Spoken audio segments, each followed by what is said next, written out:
지난주에 이어 오늘은 하나님이 제정하신 결혼 제도를 알아보고 결혼의 목적과 원형을 함께 살펴보겠습니다.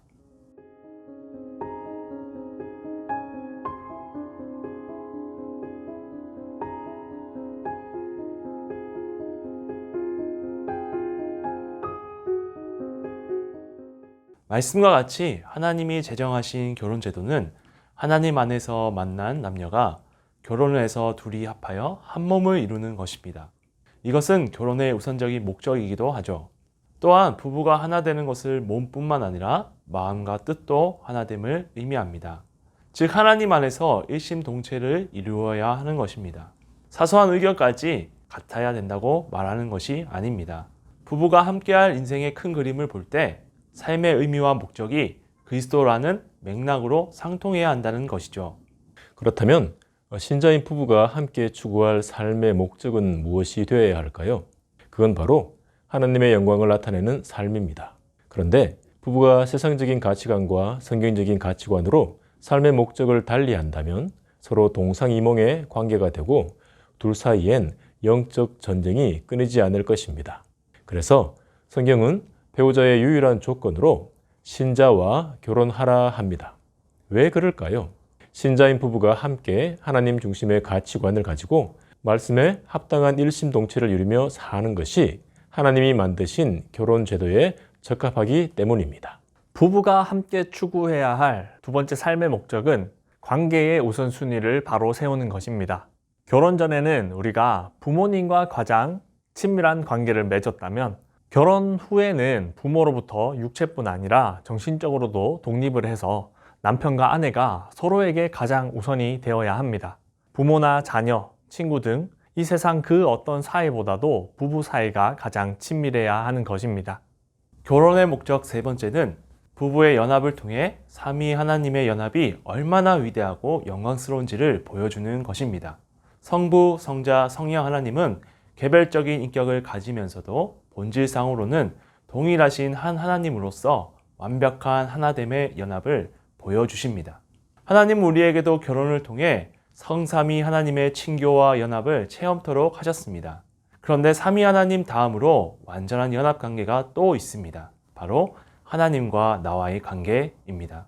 이 관계는 뗄래야 뗄 수 없는 관계임을 로마서 8장이 잘 보여주고 있습니다.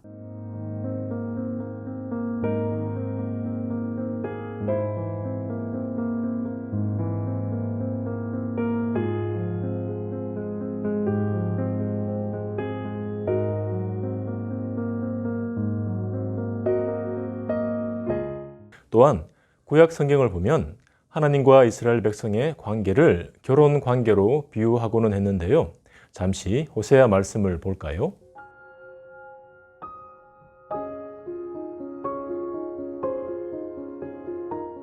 말씀을 보면 결혼 관계에 빗대어 하나님이 신랑이시고 이스라엘 백성이 신부라는 것을 알 수 있습니다. 다음 예레미야 말씀을 보면 하나님이 7계명에서 금하신 간음을 그분의 백성인 성도들에게도 적용하고 계심을 알 수 있습니다. 신부된 우리가 하나님께 대하여 저지르는 간음 죄목은 무엇일까요? 그건 바로 우상 숭배입니다.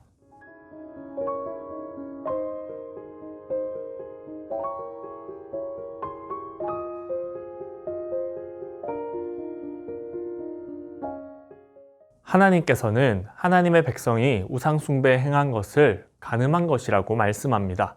마치 신랑과 신부 사이로 비유되는 하나님과 그의 백성 사이의 우상 숭배는 결국 가장 친밀한 사이를 갈라놓을 만큼 치명적인 죄, 간음이라는 것입니다. 그럼 다음으로 넘어가 볼까요?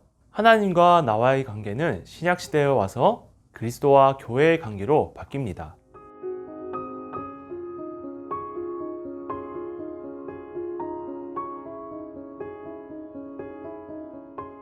말씀을 보면 알 수 있듯 하나님이 만드신 결혼 제도의 원형은 그리스도와 교회의 관계라는 것을 알 수 있습니다. 그리스도는 교회의 머리이시고 교회는 그의 몸입니다. 하나님은 이 관계를 모본 삼아 가정에서 아내의 머리로 남편을 세워주셨습니다. 그러므로 에베소서는 이렇게 말씀합니다. 아내는 남편에게 죽게 대하듯 복종하며 남편은 아내를 그리스도가 교회를 위해 자신을 주심같이 사랑해야 한다고 말입니다. 부부는 한 몸이기 때문에 배우자를 사랑하는 것이야말로 곧 자기 자신을 사랑하는 것과 같습니다. 또한 교회는 그리스도의 돌보심으로 각 지체가 거룩하고 흠없는 영광스러운 교회로 세워집니다. 마찬가지로 부부 역시 서로를 미워하지 않고 양육하며 돌보기를 그리스도께서 교회에게 하심같이 하면 하나님이 제정하신 결혼의 궁극적인 목적을 이루며 사는 것입니다. 그리스도와 교회의 연합을 나타내는 것이 부부가 하나 되는 결혼의 궁극적인 목적이니까요. 그리고 모든 성도는 미혼이든 기혼이든 삶의 목적이 자기의 행복과 육체의 만족이 먼저가 되어서는 안 됩니다. 우리는 삼위 하나님을 닮은 유일한 피조물로서 하나님의 영광을 나타내는 데에 삶의 목적을 두어야 합니다. 그럼 저희는 다음 시간에 8계명을 가지고 찾아뵙겠습니다.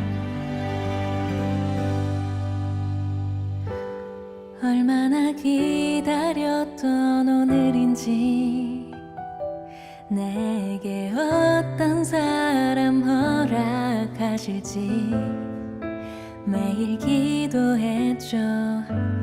나만을 생각했던 이 기적인 삶이 그대로 인해 변할까요? 나의 가장 연약한 모습을 변화시키기 위해 내게 가장 좋은 선물로 그댈 허락하셨죠. 나보다 나를 잘 아시는 주님 주신 사랑 가지고 이 사람과 평생 함께 할게요.